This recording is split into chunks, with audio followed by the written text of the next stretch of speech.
What are some lessons you learned from previous relationships? I dated a few people seriously before I met my spouse. 2 big takeaways.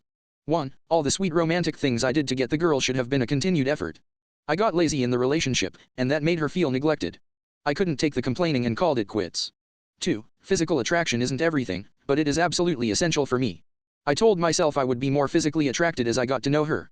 That didn't happen, which made breaking up with a person I admired, but didn't want to sleep with, really difficult. If your committed relationship just doesn't feel like it's working, but you don't really know why, it doesn't require more work to make it better.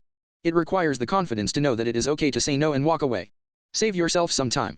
Always trust your gut, it's telling you something. If you feel the need to check someone's phone constantly, that relationship needs to end. Don't start fucking someone because you connected over shared trauma. You might end up fucking crazy. If you're in your 30s and don't want kids, put that in writing. Had to move out for 3 months while X found a new place after X realized I wouldn't change my mind. And yes, I was already sterilized. X assumed I would change my mind about starting a family and agreed to do it with donor sperm. To those of you on the other end, don't try to start a family with someone who doesn't want kids seriously. Every kid deserves to be wanted.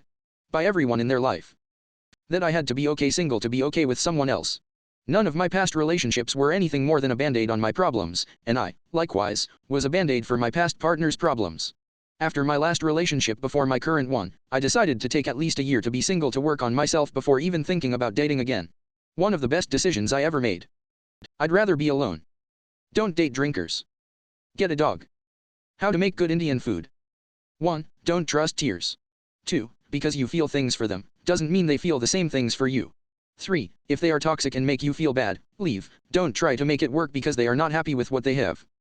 Just because you've gone through a few relationships in a small time frame, still does not mean you are the problem, your taste in partners is. I learned what I don't want. Now I know what red flags to look for. To quote Bojack Horseman, when you look at someone through rose-colored glasses, all the red flags look just like flags. To never let anyone control your life, you don't know what amazing things you can do when someone is telling you exactly what to do. You need to be a partner. If you can't be a partner, then I will break up with you. It may take me years, but it will happen. I have a hard time letting go of people. Let go of people who don't appreciate you for who you are. It's quite a common and cheesy one, but I had to experience it for myself to truly understand it. That no matter how hard you try, sometimes the other person just doesn't care.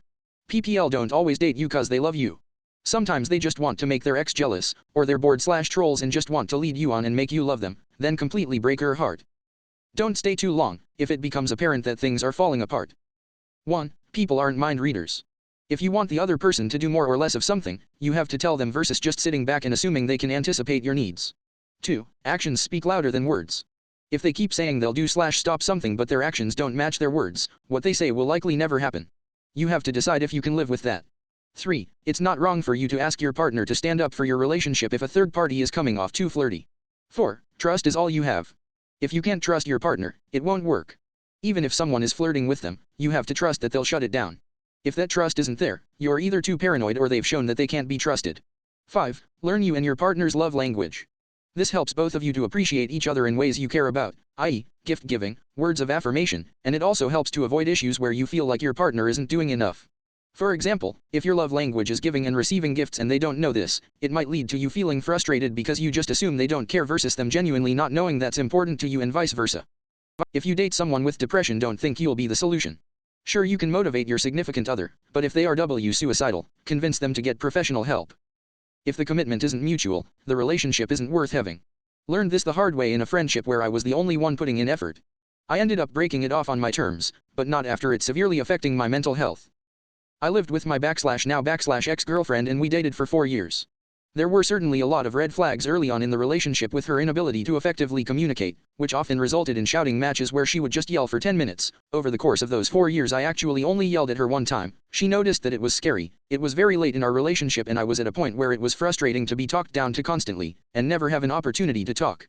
I learned a lot about how to treat my next relationship /my now wife /based upon how not to act.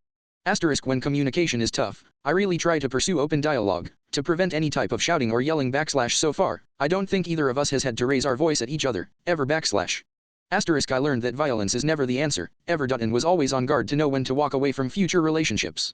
I learned that if I wanted something I needed to communicate it, and that by not communicating it I was not giving my partner a fair chance. Asterisk I learned that if I wanted my partner to do things for me that may be inconvenient to her, that I also had to act the same way and expect to sometimes do things that weren't exactly what I wanted. Asterisk I learned that not all problems get solved overnight by the only way to ever solve a problem is with time and communication. Overall I'd say my current relationship is a success. It has its flaws like any relationship does, but I fully attribute being able to hold on to my girlfriend / now wife / to knowing exactly what not to do.